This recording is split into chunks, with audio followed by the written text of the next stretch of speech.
Hello, and welcome to my cringy ass life.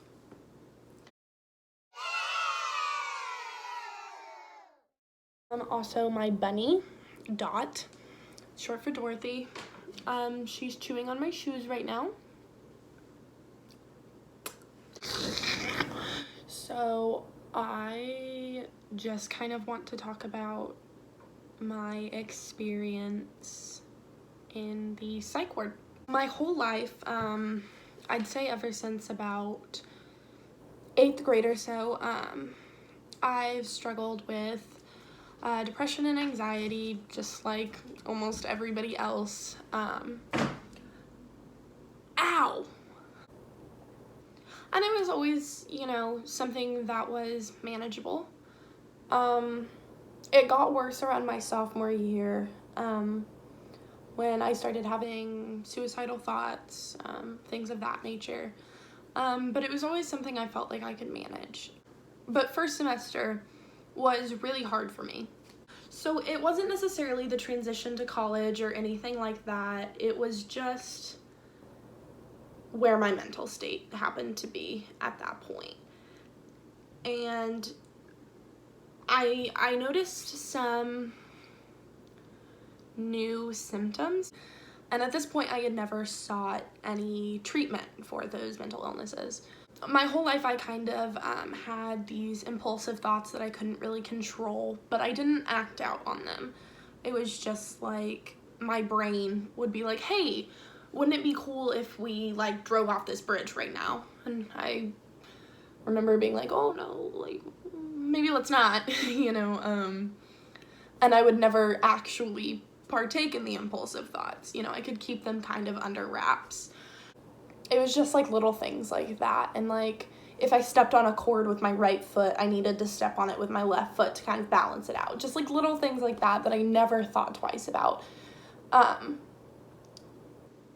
And those things were sort of getting worse. And they were becoming violent, not towards other people, but towards myself. And so I was just like trying to deal with that and the manic episodes. So the first manic episode I had in college, I ended up cutting my bangs. And I've had a few of them since then, and they're generally not super destructive, so they're not a huge worry of mine right now. My most recent manic episode, I bought a bunny, but what can you do? So everything was just kind of coming to a head. And it got to the point where one night, I think it was a Tuesday, early October, couldn't sleep. I have really bad sleeping patterns. So I was up, it was probably about 2 a.m., which doesn't sound drastic. Like, a lot of college students are up at 2 a.m., so I'm not saying that if you're up at 2 a.m., you have something wrong with you. But this was like an every night occurrence for me, and it wasn't that I was staying up for fun.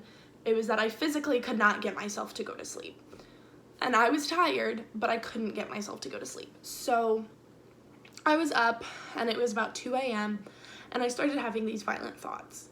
And what happened was I was getting stressed out about my classwork, and I couldn't get anything really under control. And I was sort of freaking out about that, and I was getting anxious, and I was on the verge of a panic attack. And just one by one, things kept piling up. And it kept getting worse and worse and worse until I got to the point where I kept seeing myself grab the scissors off of my desk and jamming them into my throat. And it wasn't something where I was like suicidal, like I wanted to kill myself.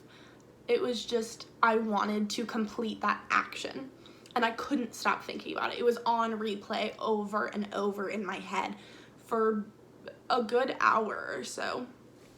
And so I'm trying to cope with these thoughts, and I don't know how. I've never had to deal with them before.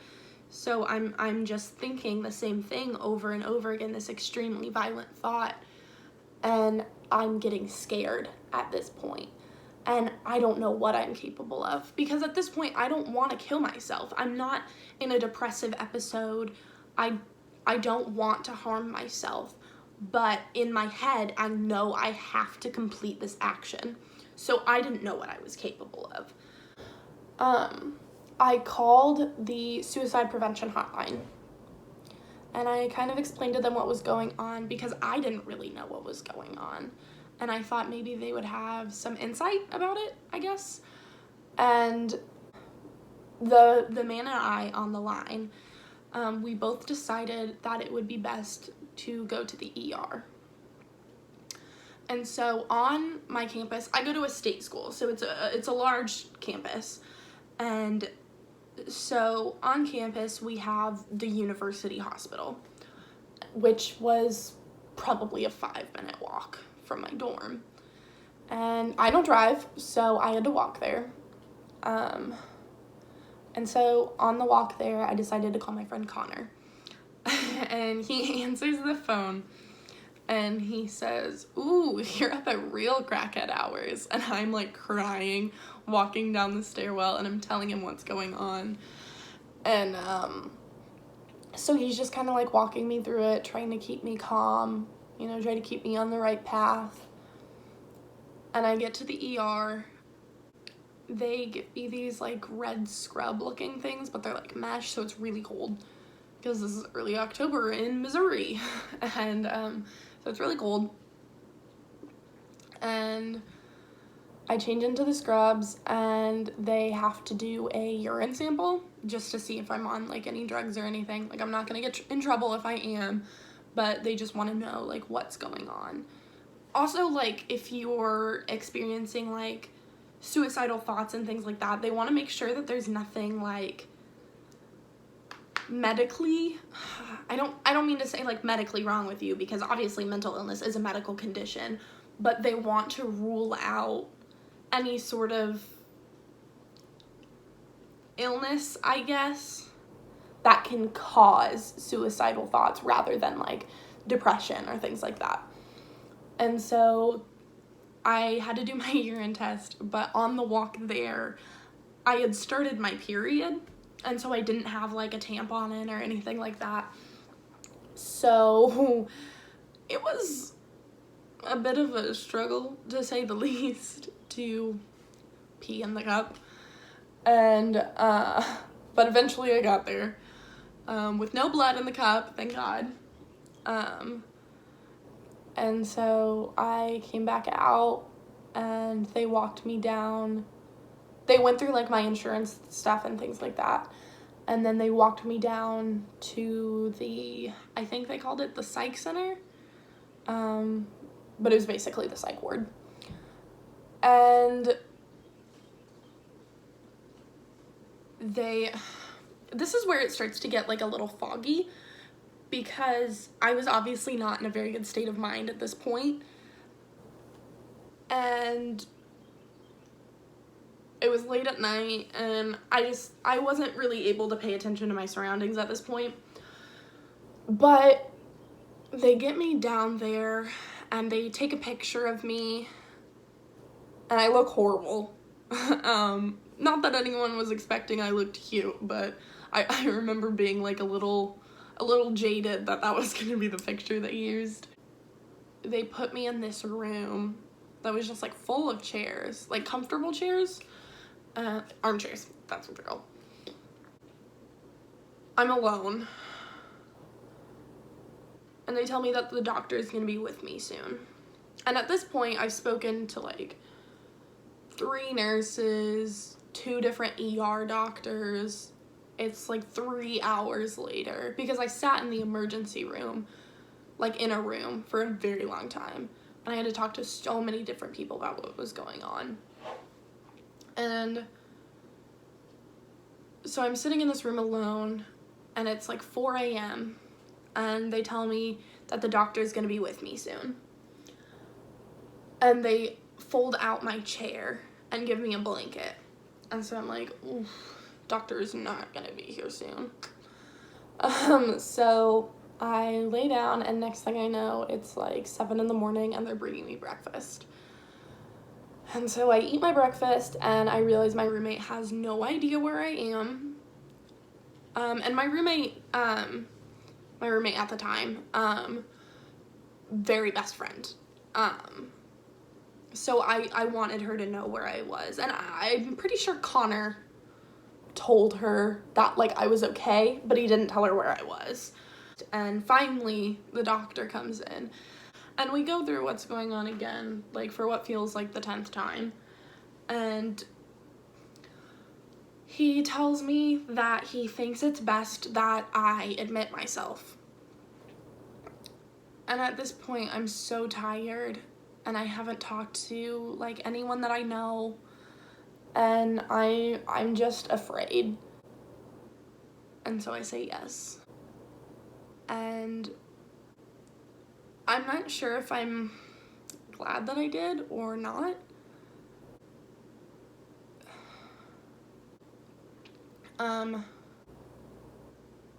So I get admitted, and they take me to the actual floor where they, like, hold the patients. I once again have to tell them, like, what's going on with me. And they show me my bedroom, and I have a roommate, and the whole time I was there, I never talked to her. I don't even remember what she looked like. All I know is that she had some serious depression because she never got out of her bed. The way that it worked was you met with your doctor and your social worker once a day. When I met with my social worker, she asked me who I wanted to contact, like, outside of the hospital, and I only told her my dad. I didn't want anybody else to know what was going on, and I didn't even really want him to know, but an important part of getting out of the hospital is your plan for after, so they want to see that you have a support system. So then when I talked to my doctor, I once again had to tell them what was going on, and of course I had to tell my social worker, but I could tell her in broad strokes. Because I was new, I didn't have to go to group the first few days, and I was only there for 3 days, I want to say. It was a 72-hour hold, and the time was a little shady, or not shady, I guess. The lines were a little blurry just because I had been there overnight, but I wasn't really admitted, so they kind of just let me out when they noticed I was doing better. And so they put me on 20 milligram Prozac, which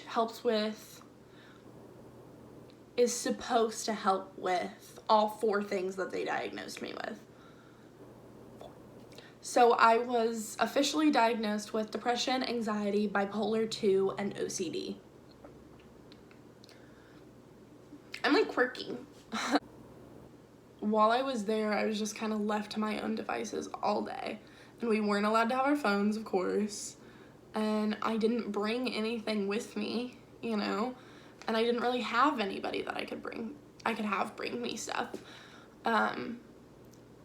So I just kind of sat there for 3 days.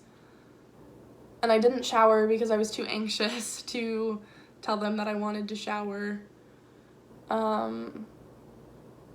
I didn't have a book to read.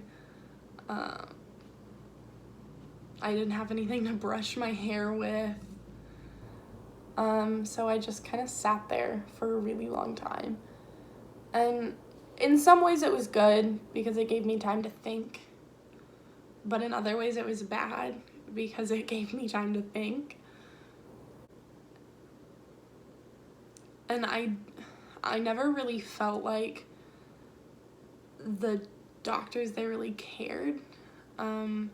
Because we met with our doctors once a day. And it was just kind of like how are you doing? What are your symptoms? Okay, see you tomorrow. So that was rough. The saving grace there was the nursing students that were actually, like, studying at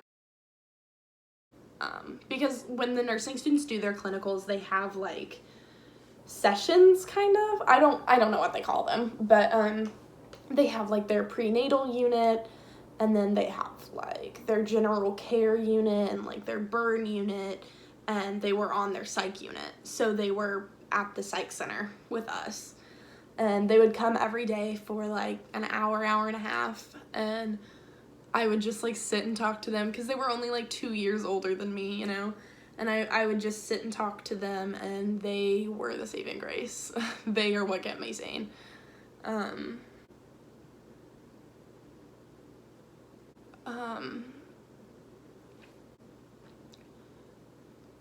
So I wasn't really getting better, you know, because I wasn't getting care. I wasn't going to therapy sessions, or anything like that. Like, all I did was, so in the 3 days that I was there, we had a craft therapy, and we had an emotion management therapy. And in craft therapy, I made this bracelet that I always wear. And I just kind of wear it as like a reminder, because when you see it, you know, you can't really tell that I made it in the hospital, you know. It's just kind of like my personal reminder of like where I've been and where I can go. And so I was just kind of bored for 3 days, you know, I wasn't really doing anything. So finally I asked to be released, you know. And I talked to my social worker, and we like set up a treatment plan for me after. And that was kind of that. I called my roommate, and she came and picked me up before her meeting that she had for like one of the scholarships that she has. And I just walked back to the dorm, and that was kind of that. Everything sort of went back to normal after that. But so I'm still on my 20 milligram Prozac, and I go to counseling sessions at the university, which is basically therapy. I need to switch my medication though, because it started out by helping my OCD, but then it eventually stopped working, and it doesn't help the bipolar 2 or the anxiety. It kind of helps the depression, but not a lot. There are people that have these glowing stories of when they were hospitalized, and there are people that have horror stories. I don't really have either. My story almost isn't even a story, you know? But I've never really said all of that out loud, so it's good to kind of get it all out there. So yeah, that's that.